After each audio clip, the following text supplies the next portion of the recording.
Passage of the 19th Amendment. So what are we discussing?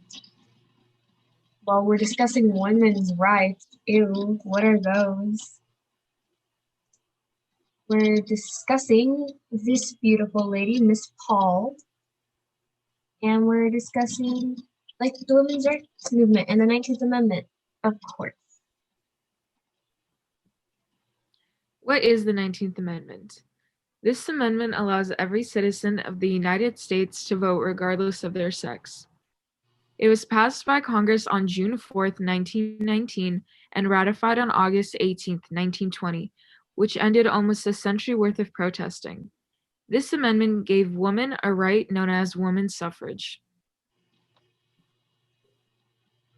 What's the problem, dog?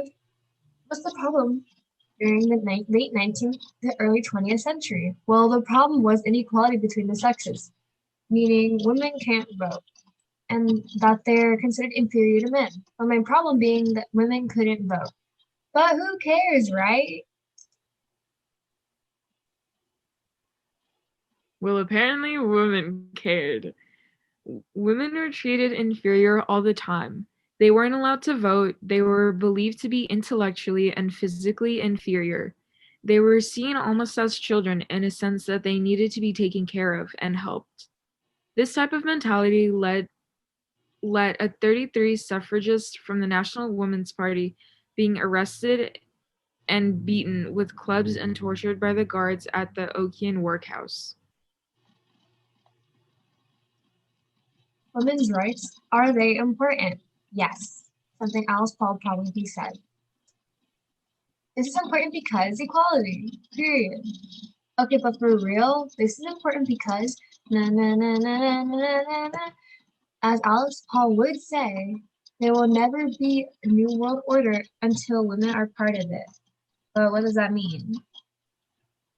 Well, that means, for voting specifically, that you can't unite as people if not all people are together and included. With voting specifically, the Constitution did not give any specifics on who could vote, which led to states deciding in the 1800s. So they excluded people of color, disadvantaged groups, and as we're talking about, women. In 1859, black men were allowed to vote, but women were still excluded, and there were still many hoops that black men had to jump through, such as literacy tests. The reason this is so important is because every vote counts, especially at a time where rights, where new laws, and where different things were happening amongst the community. Before we get into that, though, who is Alice Paul? Why do we keep referencing her? Well, that's Alice Paul. Alice Paul, a hero without the cape. She was a very vocal leader for the women's rights for almost 70 years.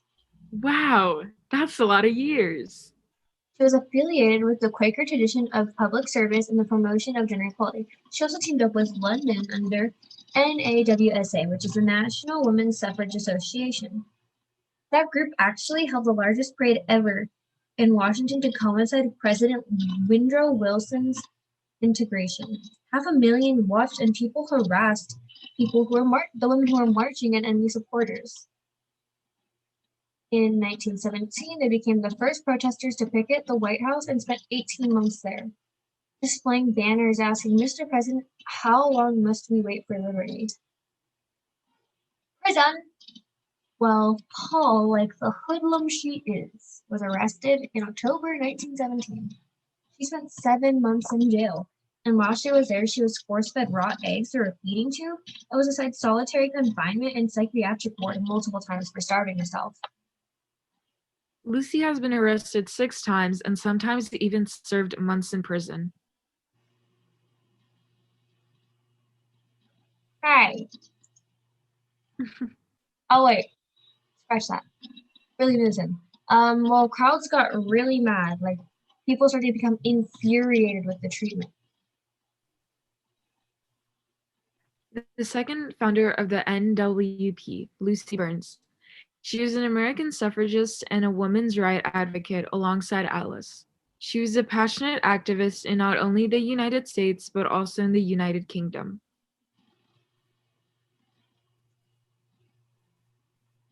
National Women's Party. NWP.